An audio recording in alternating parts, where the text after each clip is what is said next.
Okay, this is a video showing you how to do research on day one. First thing you're going to do is going to click on this link, and it's going to take you to a page that I have already chosen for you, which contains information on how Jewish people resisted the Nazis.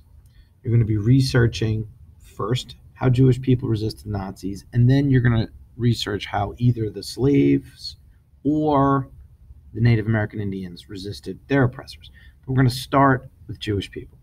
You'll see that the page is broken up in unarmed resistance, and these are examples of unarmed resistance, okay? If you look in this paragraph, for example, it's going to give you specific ways that they resisted. You choose a sentence that describes that, and then you put it into your Noodle Tools note cards. After you've done a Noodle Tools note card on unarmed resistance, okay, which we could also call passive resistance, then you're going to do an unarmed resistance, okay? You don't need to get into all these other links. You want to be real focused when you're doing your research, okay? Here's an example of armed resistance. There are numerous examples, and if it's listed under there, you'll go with what it says, armed or unarmed. Sometimes it's unclear. It says under unarmed resistance, they blew up bridges. In other words, it wasn't military fighting, but that's what you're going to do. So you're going to get these examples, and you need to write note cards. But first, let's go to Noodle Tools, and we're going to log this page in Noodle Tools, okay? Some of you didn't understand when we did the persuasive essay how to do this.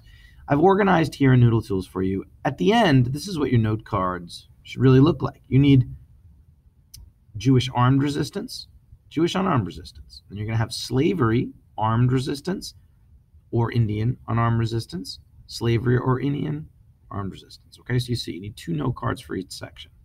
Then we're going to go to the control section. You have how Jewish people controlled physically, Jewish people controlled psychologically, slaves or Indians controlled physically, psychologically, and, excuse me, let's go back to tabletop. And then you have laws that made the Holocaust legal, laws that made slavery or Indian removal legal, and ultimately how Jewish people are impacted culturally today and how slaves or Indians are impacted. Okay, so that's what you're seeing here, the breakdown. But let's just start with armed resistance. So I already created the note card, okay? So we're going to edit this card. Now, you'll see that I already have the source in here, and that's what it's going to look like, okay? So let me save and close and go back to my sources. Okay. You create a new citation. Okay, and I already have mine here. So when you click new, all right, I'll pretend like I don't have that one. I'm going to click new. This is a website. Okay, it is a web page. Now, let's continue. Okay, once we're open, we have to fill in the information manually. You cannot copy and paste because there is no citation for you to copy and paste. Okay, the first thing you're going to put in is the URL. That you do have, but you need more than that. Okay, so let's go to the page. So here it is, Teach Guides to the Holocaust. We're going to take this, we're going to copy it, we're going to go back to Noodle Tools, and we're going to paste it in, okay? Date of the publication. We're going to look down here, and if it's not at the top, we're going to look at the bottom. Do we see anything? Yes. Let's put the most recent date, 2013, okay? So we're just going to put 2013. If there was month, day, year, we would put it, okay? We don't have that, so we're just going to put the date it was published. Then date of access. That's today because you're doing it today, whatever day you're doing it, right? Which is May 21st, and it's 2018, okay? Now, this is where you would put the authors. It says contributors. There is no author of this page. If there was an author, you would put it. But since there is no author, you can't put it, so you can skip that. Web page or document title, right? So this is where it gets confusing. The article title is Resistors. Okay, it says it right here. Resistors. This up here, Teacher's Guide to the Holocaust, that's the publication. There are numerous pages under this publication. If it was a book, this is the book title. This is the chapter title in the book. So we're going to put name of the website, Teacher's Guide to the Holocaust. All right. Now, publisher of the website gets a little more confusing. Often you have to go to the bottom. Who paid for this. Produced by the Florida Center for Instructional Technology, College of Education, University of South Florida. You could put all of that. You really could shorten it to University of South Florida, which is fine.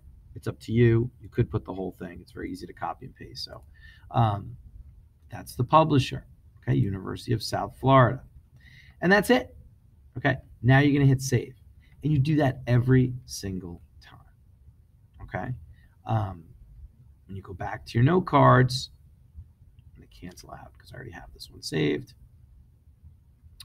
You'll have the note card, and then you just choose it in the note card. When I go to note cards, I choose that source. Okay, I'm going to click edit. And here it is. It'll be one of my sources listed. I choose it. Now, right here, I'm going to put the quote that I want to use from the web page. Right? Concrete detail. Here, you explain it. Commentary. And original thinking, concluding sentence. Okay, if you do this each time, the paper writes itself. Okay, but you must do this. You must use Noodle tools. You must have sources. There is no other way. It is required. And while some of you think it would be easier to not use this, it becomes very difficult. You're going to do the same thing with books. You'll open the sources. You'll click New. I'll show you how to find all the information using the ISBN number when we get up to that. But for today, that's all you're going to do. It's research day 1. Use this source, and by the end of today, you'll have both Jewish armed and armed resistance done. You'll move on to the next thing. If you have any questions, please let me know.